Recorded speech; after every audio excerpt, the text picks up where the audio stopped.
Polisi baru menyadari sesuatu di kepalanya Rian, dan setelah dicek, polisi langsung panik dan meminta bantuan medis datang. Ternyata polisi menemukan sebuah peluru yang tertancap di kepala Rian. Hai, assalamualaikum warahmatullahi wabarakatuh. Apa kabar? Semoga selalu sehat dan selalu bahagia, dan terima kasih sudah klik video ini.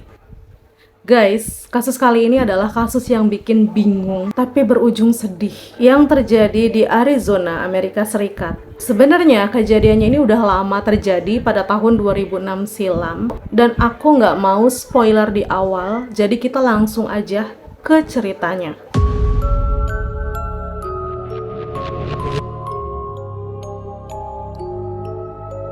Seorang pria bernama Ryan Thomas Waller yang memiliki pacar yang cantik bernama Heather Kwan. Aku nggak tahu nih bacanya Heather apa Heather. Nggak bisa bahasa Inggris. Pokoknya ya udahlah, aku Heather aja bacanya, nggak apa-apa ya.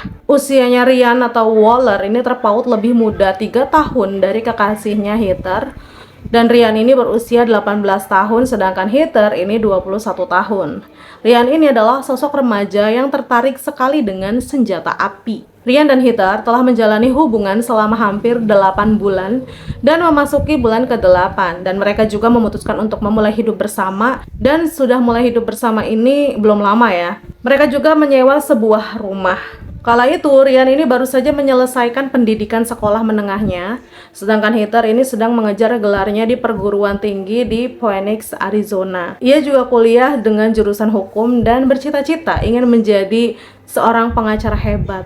Dan karena memasuki bulan Desember, Ryan dan juga Heather ini juga berjanji kepada ayahnya Ryan, yaitu Don Waller, akan datang berkunjung saat malam Natal. Dan singkat cerita, pada tanggal 25 Desember, ayah Ryan yaitu Don ini di rumahnya telah menyiapkan banyak makanan untuk menyambut anaknya Ryan dan juga Heather, kekasih dari anaknya. Tapi ditunggu-tunggu, Ryan ini nggak datang-datang juga. Hingga malam Natal tiba, Ryan nggak hadir untuk makan malam Natal bersama Don. Ayah Ryan kemudian mencoba menghubungi Ryan tapi nggak ada jawaban, dan juga akhirnya menghubungi Heather. Sama gengs, nggak ada jawaban apapun karena merasa ada hal yang janggal ya. Don juga khawatir, akhirnya menghubungi polisi untuk membantu mengecek anaknya di tempat tinggalnya. Dan mendapati laporan tersebut, pihak kepolisian pun gerak cepat. Hingga polisi ini tiba di lokasi. Polisi kemudian langsung mengetuk pintu, namun gak ada jawaban dari dalam. Polisi kemudian berkeliling rumah. Ia melihat ada beberapa lampu yang menyala, dan sebagian lampu mati dan terlihat gelap. Petugas kemudian kembali mengetuk pintu nih sambil teriak, "Halo, apa ada orang di dalam? Kami dari kepolisian, kami mau memeriksa keadaan. Halo, apakah kalian baik-baik aja?" Dan setelah ditunggu-tunggu, akhirnya pintu dibuka oleh seorang pria. Pria tersebut berdiri tanpa mengatakan apapun. Kondisi matanya memar dan juga bengkak, hidungnya pun terluka. Pria tersebut adalah Ryan. Polisi kemudian masuk ke dalam dan mendapati tubuh seorang wanita, yaitu kekasih Ryan, Heather, yang tergeletak di atas sofa. Polisi lalu bertanya kepada Ryan, "Kenapa wajah kamu itu babak belur?" Ryan ini hanya menjawab, "Aku nggak tahu." Dan polisi nanya lagi nih, siapa perempuan yang ada di sofa? Ryan ini hanya menjawab, dia sedang tidur. Pokoknya beberapa pertanyaan polisi ini dijawab sama Ryan ya, dengan tidak jelas dan tidak nyambung. Polisi kemudian mengecek Heather, namun Heather tidaklah tidur, tapi Heather telah meninggal dunia dengan luka tembakan di kepalanya. Polisi menduga bahwa Heather meninggal beberapa hari yang lalu, jadi bukan hari itu. Dan saat memeriksa ruangan demi ruangan, Ryan ini sering terlihat kayak mondar-mandir, jalan ke kamar, nanti jalan lagi ke ruang tamu kayak gitu. Dilihat tingkahnya Ryan ini aneh, polisi kemudian menahan Ryan dan memasukkan Ryan ke dalam mobil polisi. Ryan bahkan tidak melawan, dia ngikut aja, dia nurut aja. Dan sembari menunggu polisi melakukan olah TKP, nggak kerasa ya, Ryan menunggu sekitar 4 jam di dalam mobil. Dan polisi menyimpulkan bahwa Ryan adalah satu-satunya terduga pelaku atas kematian Heather. Dan pada jam 5 pagi, di tanggal 26 Desember, Ryan dibawa polisi ke kantor polisi untuk dilakukan interogasi. Dan singkat cerita, selama diinterogasi, Ryan ini terlihat aneh. Di ruang interogasi, Ryan tidak diborgol ya, bahkan saat borgolnya berada di atas meja, tanpa disuruh, tanpa diperintah, tanpa dipaksa, Ryan memborgol tangannya sendiri. Dan setelah itu ia terlihat tertidur dan hendak pergi juga karena tangannya ini udah terborgol ya di meja. Ini membuat Rian tuh nggak bisa kemana-mana. Akhirnya dia duduk lagi. Kayak gitu, gengs. Hingga seorang polisi ya bernama Dalton ini datang dan meminta Rian untuk menaikkan kakinya ke atas meja untuk difoto. Dan Rian menuruti perintah Dalton dan berkata, "Apakah aku boleh pulang?" Dalton menjawab, "Tidak." Bahkan saat ditanya pendidikan Rian apa, Rian jawab, "Aku nggak tahu. Aku pengen pulang." Dalton nanya lagi nih, "Rian, apakah kamu punya pacar?" Rian jawab, "Nggak punya." Tapi saat Rian ditanya apakah ia kenal dengan Heather, Rian jawab, "Iya, saya kenal Heather." Polisi juga meminta Rian untuk mendeskripsikan ciri-ciri Heather. Rian mengatakan nih ciri-ciri yang tentu aja jauh berbeda dari ciri-cirinya Heather. Polisi bahkan menyimpulkan bahwa Rian ini bohong gitu ya. Kamu itu bohong. Dalton nanya lagi, "Kenapa wajahmu terluka?" Rian mengejawab lagi nih, "Nggak tahu." Beberapa saat kemudian Rian berkata lagi bahwa Heather lah yang melakukannya itu. Jadi malam itu Rian dan Heather ini bertengkar hebat. Tapi Rian nggak bisa ingat penyebab dari pertengkarannya dengan Heather. Dan dalam interogasi, Rian mengubah-ubah ceritanya. Ia juga menyebutkan beberapa nama, dan Rian tetap mengatakan ia ingin pulang dan tidur di dalam kamarnya. Namun polisi tidak menghiraukan keinginannya Rian. Polisi ini yang udah lama banget gitu ya, muak atas keterangan Rian. Nanya lagi nih, apakah Rian tahu bahwa ada yang meninggal di rumahnya? Rian kayak kaget dan tingkahnya yang dari bingung berubah jadi normal. Rian gak percaya kalau Heather lah yang tewas. Kemudian Rian kembali lagi nih bicara kayak ngawur dan menyebutkan 2 orang masuk ke dalam rumahnya dan menembak dengan anak panah. 2 orang itu adalah Richie dan juga ayahnya. Ditanya lagi nih, "Kamu kenal Richie dan ayahnya?" Rian jawab lagi, "Nggak tahu." Polisi bingung ya. Kalian juga pasti bingung kan? Karena ya kau nggak mungkin nggak kenal Richie kan? Rian jawab Richie tinggal di situ dulu bersama Rian. Rian juga mengubah pernyataan dari anak panah menjadi pistol. Dalton yang terlihat kesal ini menegaskan kembali senjata yang dibawa oleh Richie. Rian mengatakan Richie membawa pistol. Rian juga mengatakan lagi bahwa Richie ini menembaknya. Dalton nanya lagi nih, "Di bagian mana kamu ditembak?" "Di bagian mata." Dan mengatakan, "Nggak tahu Pak, saya nggak tahu. Saya ingin pulang dan tidur." Dalton nggak percaya atas pernyataan Rian, tapi Rian ini bersikeras bahwa itu yang terjadi.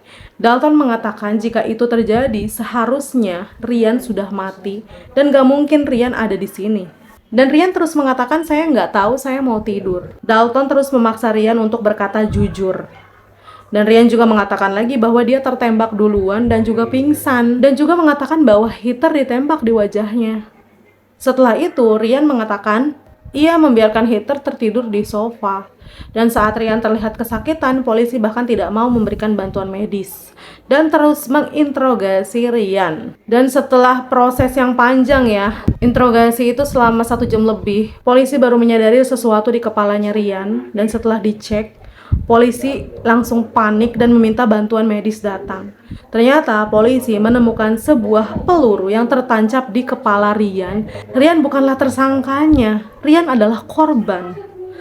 Dan Rian kemudian dibawa ke rumah sakit untuk mendapatkan penanganan. Jadi, pada tanggal 23 Desember 2006, ada 2 orang datang ke kediamannya Rian bernama Richie Carver yang berusia 23 tahun dan ayahnya Larry Carver yang berusia 54 tahun. Ini mereka menerobos masuk ke dalam rumah Rian. Richie ini benar dulu sempat tinggal bersama Rian dan Heather.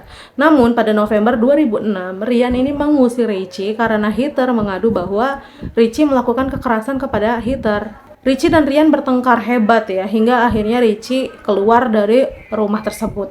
Richie yang punya rasa dendam meminta ayahnya membantunya untuk melakukan pembalasan. Dan pada tanggal 23 Desember itulah ayah dan anak ini pun mendatangi rumahnya Rian. Mereka ini memaksa masuk ke rumahnya Rian. Rian yang melihat mereka tiba-tiba kayak memasuki jendela dapur gitu ya, kayak ada suara berisik. Rian datang ke dapur, ternyata ada mereka nih di jendela dapur gitu. Rian kemudian mencoba menghalangi mereka masuk. Namun Rian ini didorong dan ditembak sebanyak 2 kali di wajahnya. 1 peluru menembus hidung Rian dari sisi kanan ke kiri, sedangkan peluru satunya ini bersarang di kepala Rian yang mengakibatkan Rian mengalami cedera otak yang serius. Richie dan Larry menganggap bahwa Ryan ini telah meninggal. Mereka berdua kemudian menelusuri ruangan lain dan melihat Heather di atas sofa. Kemudian Richie langsung menembak Heather dan Heather meninggal dunia di atas sofa. Ayah dan anak ini kemudian mengambil beberapa barang ya, seperti senjata api dan komputer milik Ryan. Beberapa jam kemudian Ryan terbangun. Ia juga melihat Heather di atas sofa. Karena cedera yang serius ini ya, Ryan jadi kebingungan dengan apa yang terjadi. Bahkan Ryan berpikir Heather ini tidur di atas sofa. Kemudian Ryan berjalan ke kamarnya dan dia lanjut tidur di kamarnya. Keesokan harinya tanggal 24 Desember, Ryan kembali terbangun nih dan masih nggak tahu apa yang terjadi. Dan sepanjang hari itu Ryan di dalam kamarnya ia hanya mondar-mandir dari ruang depan kembali ke kamar tidurnya dan dia tidur lagi. Hingga pada tanggal 25 Desember, petugas kepolisian ini datang ke rumahnya Ryan untuk mengecek ya. Dengan apa yang dilihat polisi menyimpulkan bahwa Ryanlah pelakunya dan luka memar di wajahnya Ryan akibat perlawanan Heather. Ryan akhirnya dibawa ke rumah sakit dan dilakukan tindakan operasi. Dokter juga memberitahu ayahnya Ryan yaitu Don bahwa Ryan terkena infeksi yang sebenarnya bisa dihindari jika Ryan menerima perawatan yang tepat dan juga tepat waktu. Bayangin aja hampir 6 jam Ryan itu didiemin gitu kan, 2 hari dan 6 jam. Ryan mendapatkan perawatan selama 35 hari di rumah sakit dan dia kehilangan sebagian otaknya, mata kirinya dan mengalami kebutaan. Ryan juga sering mengalami kejang-kejang. Dan pelaku utama yakni ayah dan anak bernama Richie Carver dan juga Larry Carver akhirnya ditangkap. Dan saat diinterogasi, semua keterangan dan pelaku ternyata cocok dengan keterangan Ryan saat diinterogasi. Richie Carver dihukum pada bulan Juni 2008 atas kejahatan pembunuhan, perampokan, penyerangan berat, dan pelanggaran yang melibatkan senjata. Richie mendapatkan hukuman seumur hidup tanpa pembebasan bersyarat. Kemudian pada tahun 2013, setelah melalui proses yang panjang, Larry Carver juga dijatuhi hukuman seumur hidup. Kemudian ayah Ryan menggugat Departemen Kepolisian Phoenix dan interrogator yang menangani Ryan ini didakwa merusak bukti dan mengarang cerita tentang kejadian berkaitan dengan kasus tersebut. Meskipun pelaku telah ditangkap dan diadili, Ryan tidak bisa hidup seperti orang normal setelah insiden mengerikan itu. Ryan kehilangan kemampuan untuk hidup normal dan harus bergantung kepada orang tuanya. Ia juga sering mengalami kejang-kejang yang terjadi bertahun-tahun lamanya. Hingga pada 20 Januari 2016, Ryan akhirnya meninggal dunia karena kejang, komplikasi dari cedera kepala yang didapatnya pada tahun 2006 silam. Tepat 10 tahun ya setelah kejadian, Ryan akhirnya berpulang.